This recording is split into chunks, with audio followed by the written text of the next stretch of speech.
최근에 보도된 내용을 보면은 트럼프가 귀환하면 유가 안 좋지 않겠나. 근데 저는 트럼프가 되는데 왜 유가가 안 좋지라는 오히려 생각을 하거든요. 드릴 베이비 드릴이라는 게 석유를 뚫어라, 시추해라 뭐 그쵸. 이런 거잖아요. 근데 네. 공급만 하겠다라는 게 아니에요. 석유를 많이 쓰게 하겠다라는 거거든요. 트럼프는 유가를 내려가겠다라는 게 아니에요. 내려가 버리면 셰일기업들 투자 안 하거든요. 아니 마진이 안 생기는데 누가 투자를 하겠어요. 셰일들한테 계속 당근을 주겠죠. 감세, 보조금 이런 것도 주고 유전 개발에 있어서 심사도 단축시키고 유가를 올릴 수 있는 이란을 제재를 하겠죠. 더욱더 세게. 결국 당근들을 놓는 부분들이 대부분 보면은 셰일 기업들이 투자의 사업성이 있는지 판단 여부를 확인하고 오게끔 만드는 거거든요. 그래서 이러한 부분들 트럼프가 온다 해서 유가 하락한다라고 보기엔 좀 어렵다고 볼 수 있겠고요. 2025년을 이제 서서히 또 준비를 해야 될 때가 왔지요. 원자재 쪽은 2025년 전망이 또 어떨지 한번 보겠습니다. 따끈따끈한 보고서, 정말 오늘 발간되는 보고서 가지고 이야기를 할 예정이니까 여러분 집중해서 들어주시기 바랍니다. 대신증권 리서치센터 최진영 연구위원 나와 계십니다. 위원님 안녕하세요. 안녕하십니까. 네, 오늘 발간되는 보고서라고요? 네. 네. 실제로는 뭐 금요일에 나왔긴 했는데 네. 오늘 일자는 오늘이죠. 오늘 발간 세상에 공개되는 2025년 원자재 보고서입니다. 이게 지금 페이지 수가요. 보니까 140페이지 정도 되나요? 114페이지. 114페이지. 네, 114페이지에 달하는 보고서입니다. 여러분 한번 참고해 보시기를 바라겠고요. 올려두겠습니다. 맑은 뒤 흐릴 을사년 원자재라는 제목인데 맑은 뒤 흐릴 여기에서 일단은 상반기는 좋고 뭐 하반기는 흐리다는 건 뭐 어떤 의미인지 좀 궁금한데요. 예, 이제 뭐 하반기 때는 연말로 갈수록 상승 동력이 좀 둔화될 수 있다라고 접근한 거겠고요. 네. 근데 이제 그럴 수밖에 없는 부분을 좀 고민을 해봤었을 때 일단 첫 번째로는 중국이 부양책을 쓰긴 하겠는데 그래서 그것이 효과가 어쨌든 내년 하반기 때 좀 더 나온다라 봅니다. 그래서 중국 내부에서의 얘기들을 들어보더라도 좀 더 강하게 드라이브를 걸긴 하겠지만 내년 하반기 때는 과연 페드가 이제 금리 인하를 계속할 수 있을 것인가에 대한 고민이 되겠고 페드가 금리 인하가 점점 멈춰버리게 된다면은 중국 역시도 부양을 갖다 더 강하게 드라이브 걸기 어려워질 수밖에 없거든요. 그리고 두 번째로는 결국 트럼프가 귀환을 했습니다. 그러면 우리가 과거에도 보면은 트럼프뿐만 아니라 역대 미국의 행정부들을 보면은 대선 직전까지는 중국과 그렇게 막 충돌을 안 해요. 왜냐하면 주식시장이 퇴직연금에 연결되고 그렇기 때문에 자기의 지지율을 깎아먹기 때문에 그래서 노이즈를 안 만들려 하거든요. 근데 이제 대선이 끝났고 인선 작업 마치고 조직 개편 끝나고 하면은 그때부터 본격적으로 중국을 갖다가 두드려 팼다라 볼 수 있는데 근데 과거에 그 같은 스탠스들을 다 보면은 이번에도 이제 하반기 내지는 특히나 연말로 갈수록 관세에 대한 얘기가 더 세게 나올 수 있다라는 관점. 결국 이러한 것들이 어떻게 보면은 좀 더 이런 노이즈를 자극하면서 우리 2018년 때도 사실 경험을 해봤거든요. 18, 19년도 때도 마찬가지로 이런 것들이 원자재를 갖다 좀 조정을 만드는 연말로 갈수록 내년 말로 갈수록 좀 주의가 필요한 부분이지 않겠는가 볼 수 있겠고요. 네. 그러니까 박스권에서 상고 하저 이 정도를 지금 전반적으로 예상하시는 거고 이게 원자재 상품에 따라서 좀 다를 텐데 일단은 유가, 국제 유가부터 한번 살펴볼까요? 어떻게 보십니까? 예, 유가는 사실 그동안 지난 3분기 때를 돌이켜 보면은 네. 미국의 아이비들 주도로 좀 하락이 굉장히 강했었습니다. 그러니까 그들의 논리는 딱 그거였어요. 8월 말 때 일제히 미국 아이비들이 보고서를 쏟아냈는데 중국이 안 좋다. 그러니까 뭐 미국의 고용 침체도 그들이 얘기했었고 또 다른 부분은 중국의 내수가 박살날 것이라는 식으로 얘기를 하면서 굉장히 유가나 구리에 대해서도 전망을 굉장히 비관적으로 일제히 냈었거든요. 네. 그래서 이런 것들이 하방 리스크에 굉장히 세게 작용을 했었는데 이제 내년으로 놓고 봤었을 때는 유가단에서 이제 트럼프도 왔으니까 우리가 고민해야 할 부분이 오케이 트럼프가 왔으니 그럼 유가는 더 내려가지 않을까? 근데 이제 트럼프의 드릴 베이비 드릴 때문에 사람들이 많이 그런 것 같아요. 네. 이제 슬로건상 물가 안정을 위해서 셰일 기업들의 투자를 갖다 확대시키고 이들의 투자를 갖다 막아놨었던 IRA라는 이런 증세 법안, 즉 신규 유정이나 가스정을 갖다가 가로막는 이 증세 법안을 폐지하겠다는 얘기를 하고 있으니까요. 그리고 이번 에너지 장관에도 이제 셰일 기업 관계자를 갖다 앉히겠다고 하니까 이러한 부분들이 어떻게 보면은 굉장히 좀 노이즈 이제 우려 요인으로 볼 수가 있겠죠. 실제로 블룸버그 최근에 보도된 내용을 보면은 트럼프가 귀환하면 유가 안 좋지 않겠나. 근데 저는 트럼프가 되는데 왜 유가가 안 좋지라는 오히려 생각을 하거든요. 어떤 그- 면에서요? 드릴 베이비 드릴이라는 게 석유를 뚫어라, 시추해라 뭐 그쵸. 이런 거잖아요. 근데 네. 공급만 하겠다라는 게 아니에요. 네. 석유를 많이 쓰게 하겠다라는 거거든요. 음. 그러니까 많이 쓰고 많이 생산하겠다라는 거예요. 그래서 이번에 그 미국의 이제 신임 에너지 장관이 될 사람도 지명자가 그런 얘기를 하더라고요. 결국 미국만큼 다른 나라들이 전 세계 인구의 절반은 아직도 미국만큼 소비를 못 하고 있다라는 거예요. 그런 능력이 안 되기 때문에 그래서 신재생 에너지를 갖다 쓸 정도가 안 되기 때문에 결국 석유 에너지가 보편화가 돼야 된다는 얘기를 하거든요. 그러면은 여전히 석유 공급은 늘리는데 소비도 그만큼 늘리게 하겠다라는 거예요. 자, 여기서 근데 중요한 점은 그러면 투자를 늘리는데 공급이 늘어날 텐데 그래도 어쨌든 가격은 내려갈 텐데 아니면 유가는 그럼 보합일 텐데. 네. 근데 트럼프 지난 임기 때를 보면은 유가가 보합이었는가?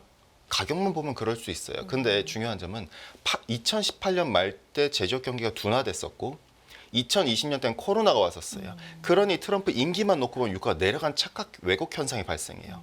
오히려 올라갔었어요. 유가는 계속. 그럼 봤었을 때 트럼프는 유가를 내려가겠다는 게 아니에요. 어떻게든 내려가 버리면 셰일 기업들 투자 안 하거든요. 아니 마진이 안 생기는데 누가 투자를 하겠어요. 트럼프 단에서 봤었을 때 저는 유가에 내려가는 요인 그리고 트럼프가 설사 투자를 갖다가 하게끔 유도한다 한들 투자는 미래의 공급이거든요.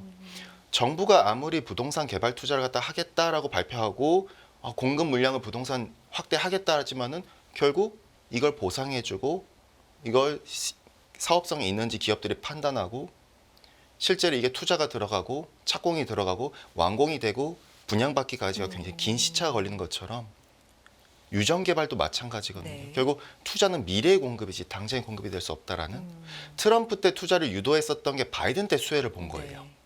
그러면은 트럼프가 열심히 이제 감세를 해가지고 투자를 유도하겠는데 그 수혜는 나중에 다음 행정부가 보겠죠. 그러면은 트럼프가 됐었을 때 유가가 하락한다. 글쎄요, 잘 모르겠어요. 오히려 셰일들한테 계속 당근을 주겠죠.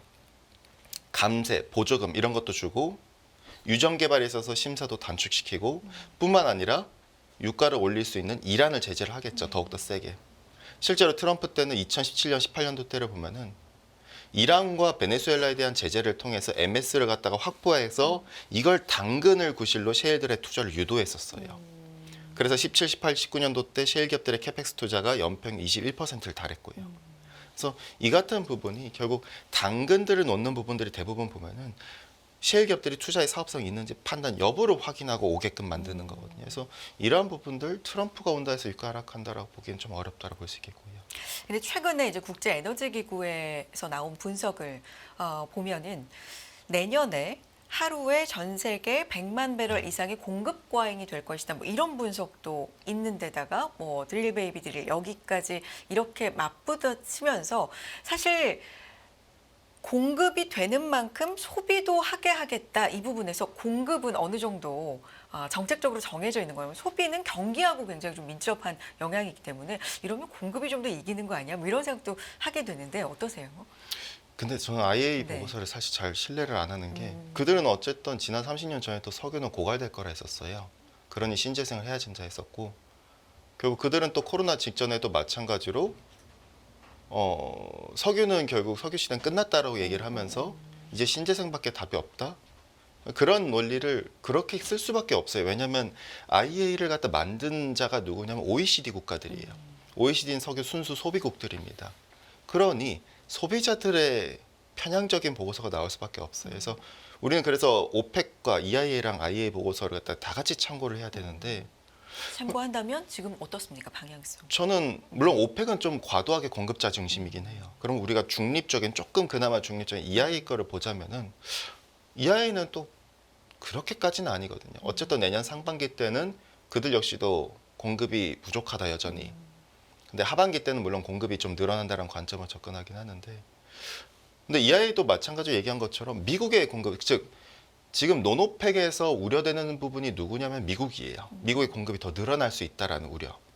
그리고 IEA의 가정에서는 결국 오펙 플러스가 단기적 증산을 한다라는 것 갖다 우리가 계속 염두를 하고 있어요. 근데 오펙 플러스는 분명 6월 달에 그 얘기를 했어요. 자기들 상황 여의치 않으면은 증산 계속 연기할 거다. 실제로 그 액션을 2번 연속으로 해줬어요. 근데 이 단계적 증산을 하겠다라는 선언 때문에 로이터라던가 블룸버그라던가 파이낸셜 타임즈가 일제히 얘네들 치킨 게임 들어갔다라고 얘기를 했었는데 네. 오펙 플러스가 10월 초 때 공식적으로 반박을 했죠. 아니다, 우리 거짓 뉴스 양산하지 말라 이러면서 우린 또 연기할 거다 이 얘기를 했거든요. 그래서 이 같은 부분, 자 그러면은 결국 내년도에 저 역시도 내년 연말로 갈수록 공급 과잉을 전환할 거란 봅니다. 다만 지금도 공급 과잉이 아니에요. 지금도 공급이 부족해요.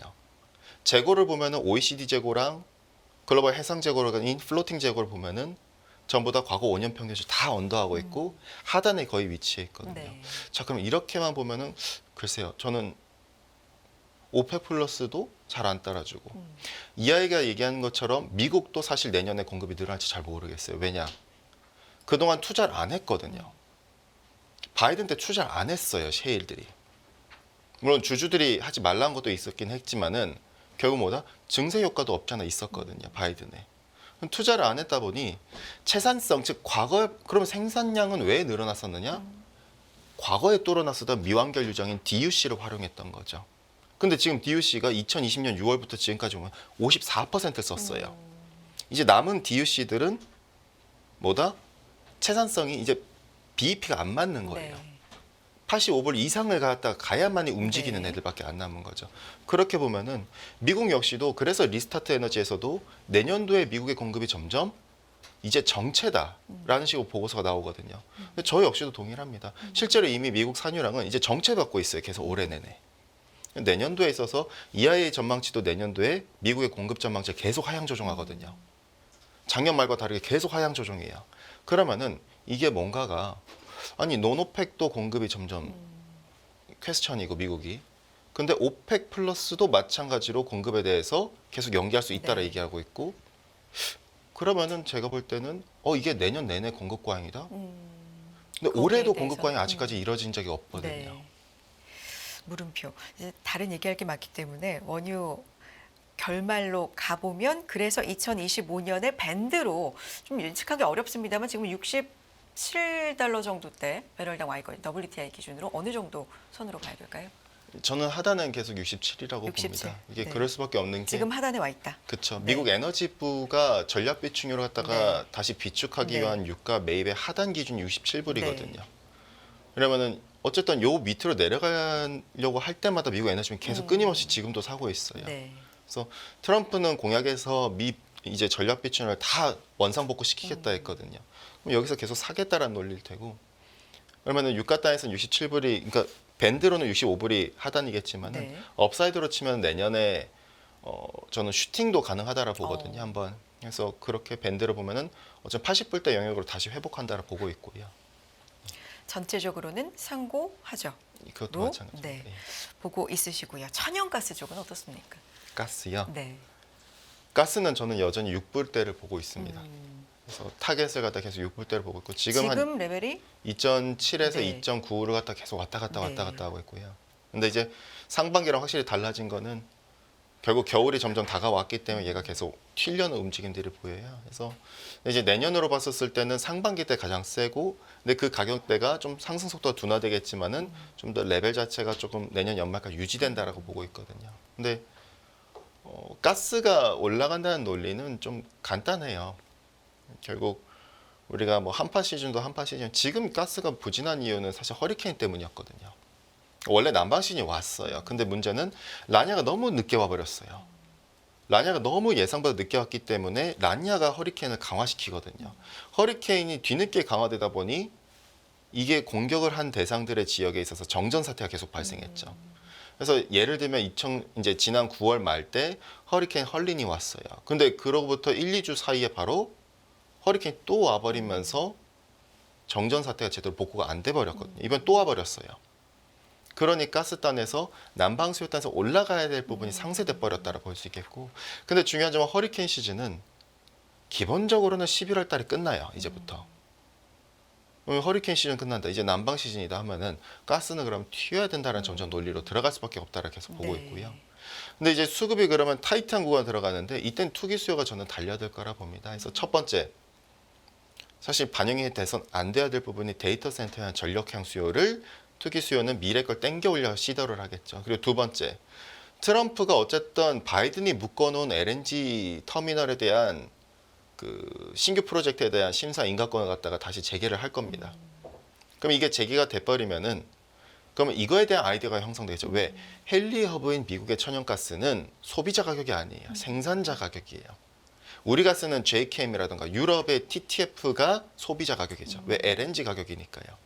자, 그 가격 기준으로 보면은 헨리 허브는 튈 수밖에 없어요. 왜? 터미널을 확대한다. 그 방향성 선상에서 수출은 이들 입장에서 그럼 수요거든요. 네. 새로운 수요의 판로가 열리는 거기 때문에 결국 가스도 저는 좀 더 상반기 때 내년 상반기까지로 봤을 때는 6불 타겟은 여전히 유효하고 그 레벨에서 뒤로 갈수록 어쨌든 내년 하반기로 가면은 라니아가 점점 후퇴하기 때문에 네. 이 가스 가격이 그럼 올라온 다음에는 내려간다기보단 엘니뇨가 오는 건 아니기 때문에 좀 더 상단에서 정체되는 부분이 나타나지 않겠는가 보고 있고요. 지금 현재 2달러대에 있는 가스는 목표는 6달러 상반기 중에 지금 보고 계시는 거고 하반기에는 정체 정도 네. 예상하고 계시네요. 금 좀 보겠습니다. 고점을 계속해서 경신해 가던 금이 최근에 좀 조정을 받고 있는 상황이거든요. 어떻게 해석하세요? 뭐 일단 조정을 받았죠. 왜냐면 네. 달러가 많이 튀었었고 달러가 튀었을 뿐만 아니라 명목 금리가 그만큼 튀었었으니까요. 근데 이제 저는 어쨌든 금은 계속 좋다라는 콜을 합니다. 그래서 작년 연간 전망에서는 이제 금을 갖다가 특히 올해 상반기 때 탑픽으로 써놨다라고 해는 적시를 했었는데, 네. 근데 이제 금은 어쨌든 우리가 좀 투자에 대한 아이디어 논리를 본다면 첫 번째, 어쨌든 금리 인하 사이클이에요. 금리 인하 사이클이고 느려지더라도. 그쵸. 네. 트럼프 트레이드에 의해서 좀 딜레이 됐다 하더라도 근데 트럼프가 금리 인하를 싫어하질 않아요. 지난 트럼프 임기 때도 보면은 금리 인하 꾸준히 지향해 왔었고 그리고 달러의 약세를 또 지향해 왔었어요. 왜다? S&P 500 기업들의 대부분이 수출 기업들이에요. 그래서 결국 그들의 매출의 75%는 해외거든요. 그러면 이들의 어닝을 올려줘야만이 주가 단에서도 긍정적인 기대감이 형성되고 그거는 트럼프의 다음 중간 선거에 있어서의 중요한 키가 될 수 있기 때문에 과거에도 그랬다시피 결국 어떻게든 이 튄 달러를 잡으려고 하겠죠. 지금이 아직 행정부가 꾸려진 게 아니기 때문에 바이든 행정부니까 아직은 아무 말 안 하겠죠. 근데 중요한 점은 이같이 된다? 그러면은 디스카운트 요인 달러 단에서도 그리고 금리 인하 사이클 과거 국면을 보면은 금이 늘 레벨업을 해왔었어요. 근데 이제 두 번째로는 레이 달리오 같은 아저씨들이 좋아하는 음모론적인 부분들이죠. 결국 장기적으로는 어쨌든 미국채 발행 속도가 너무 빨라지기 때문에 우리가 미국채에 대한 신뢰도성에서 문제가 발생하고 이 부분들이 중앙은행뿐만 아니라 각국의 정부의 외환보유고의 금의 비축이 어쨌든 2015년 기점으로 점점 올라오고 있는 건 사실이거든요. 그 레벨은 아직 낮지만은 반대로 외국인들 미국채 보유 비중은 점점 줄어드는 속도가 빨라지고 있고 2015년 이후로 이 같은 부분에 있어서 장기적 방향성 그리고 세 번째로는 실질 가격 기준이죠. 온스당 실질 가격으로 보면은 지금 사상 최고치 요 최근에 아니었거든요. 왜? 명목 가격 기준으로 사상 최고였을지 몰라도 실질 가격 기준으로는 1980년대 초반대가 온스당 2,940불 대가 사상 최고치거든요. 원자재는 늘상 전고점이 역사적 고점이 저항선의 의미로 발효가 돼요. 그럼 그걸 감안하면 아직까지 업사이드는 남아있다라고 볼 수 있거든요. 근데 지금 트럼프 트레이드에 의해서 약간 좀 조정받더라도 방향성은 계속 저는 올라갈 수는 있다라 봅니다. 이제 전고점을 향해서 지금 계산해 보면 한 14%더 남아있다. 이제 금리 그 정도라면은 이제 뭐 은 같은 경우는 변동성 원체 크기 때문에 더 클 수 있겠고 금 가격도 마찬가지일 수 있다라 볼 수 있겠고요. 네. 알겠습니다. 워낙에 또 이 라니냐 뭐 엘니뇨 이런 어떤 기후적인 것에 의해서 농산물과 곡물 가격도 상당히 올해 같은 경우는 원자재 시장에서 이런 부분에 영향이 좀 많았던 것 같아요. 뭐 소프트 원자재, 뭐 코코아라든지 뭐 이런 부분에 커피라든지 이런 부분에 영향도 좀 있었고요. 농산물, 곡물 가격은 2025년 어떻게 보고 계시는 거예요? 예, 25년 일단 농산물 곡물단에서 우리가 놓고 봤었을 때 하반기 때 예상만큼 워킹을 제대로 못했어요. 근데 이제 그걸 갖다 저도 고민을 해보면은 제가 예상한 것보다 라니아가 되게 늦게 왔다라는 점. 원래 이제 해양 대기청들의 전망치를 보면 라니아가 올해 6에서 8월 달쯤에 네. 온다고 봤었는데 이게 9월 말에 찾아오기 시작했거든요. 그러면은 이걸 감안하면은 그 영향도가 굉장히 낮았었는데 특히나 지금 계속 수확됐었던 물량들은 엘니뇨 때 파종됐던 것들이에요. 네. 엘니뇨 때는 곡창지대가 풍작이기 때문에 하방 리스크에 계속 노출돼 있었죠. 근데 지금 파종에 들어간 미국의 이제 겨울밀들을 살펴보면은 이제 내년에 수확이 되겠죠. 파종이 잘 안 좋아요. 안 좋을 수밖에 없죠. 왜냐하면 이제 라니아가 찾아온 상태에서 파종들이 진행이 됐으니까요. 그러면 내년도를 봤었을 땐 저는 곡물가의 상반기 때는 그래도 좋을 수 있겠구나. 오히려 제가 앞서 말씀드렸어요. 내년 연말로 갈수록 중국의 부양의 효과가 점점 약해질 수 있다는 점, 그리고 연말로 갈수록 트럼프가 다시 또 중국에 대해서 무역 관세가 강하게. 아니더라도 다른 걸로 두드려 팰 거예요. 뭐 환율 조작국이든 뭐든 해가지고 투자든 뭐든 해서요. 그러면은 어쨌든 미국은 무슨 행정부든 당을 막론하고 중국에 대해서는 일관성이 가지고 있거든요. 자, 그렇게 봤었을 때 우리가 해지할 수 있는 수단으로서는 저는 상반기 때는 그럼 에너지나 산업금속, 하반기 때는 귀금속과 그러니까 원자재 내에서의 해지 수단으로만 보면은 귀금속과 농산물이 이렇게 가장 큰 매력적인 부분일 수 있지 않겠나.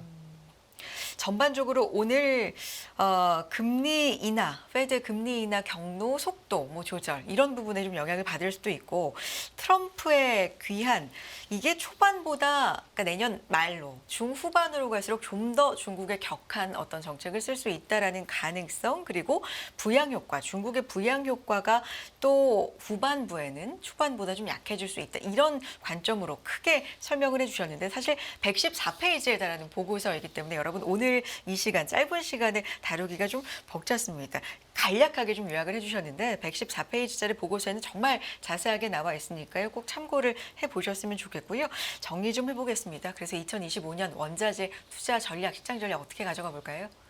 예, 저는 이제 어쨌든 내년 상반기로 보면은 결국 중앙은행들은 금리를 갖다 계속 내려놨어요. 근데 중앙은행들의 금리는 원자재 방향성 갖다가 대략 9에서 12개월 선행을 합니다. 그럼 정책 금리 방향성 보면 내년 상반기 때까지는 좋아요. 하반기 때부터 점점 슬로우 다운이라 보는데 그 상황에서 중국의 페드가 금리 인하가 멈추기 시작한다면 중국 역시도 부양을 더 세게 하기 어려워요. 근데 그 상황에서 트럼프의 결국 조직 개편 이후에 충돌하는 부분 원자재 단에서는 우리가 18, 19년도 때 경험을 해봤기 때문에 노이즈성으로 볼 수 있죠. 그러니까 지금 중국은 인플레이션 수출을 준비하고 있어요. 중국 내부에서 계속 들리는 소식으로는. 그럼 상반기 때는 계속 좋을 수 있어요. 그러니까 결국 관세를 갖다 상쇄하기 위해서 인플레이션 수출을 갖다 지금 주도하려 하거든요. 그래서 다만 연말로 가서 우리가 좀 주의가 필요한다.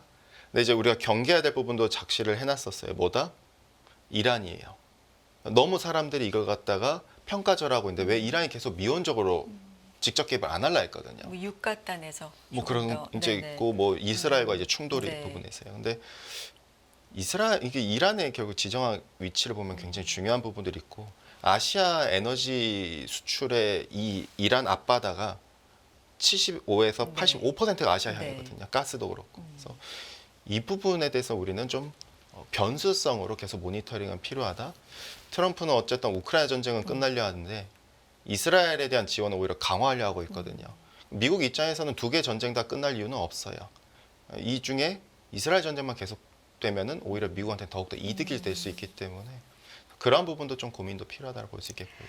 알겠습니다. 생각해야 될 변수까지 짚어주셨고요. 여기까지 듣도록 하죠. 대신증권 리서치센터 최신영 연구위원 함께했습니다. 고맙습니다. 감사합니다.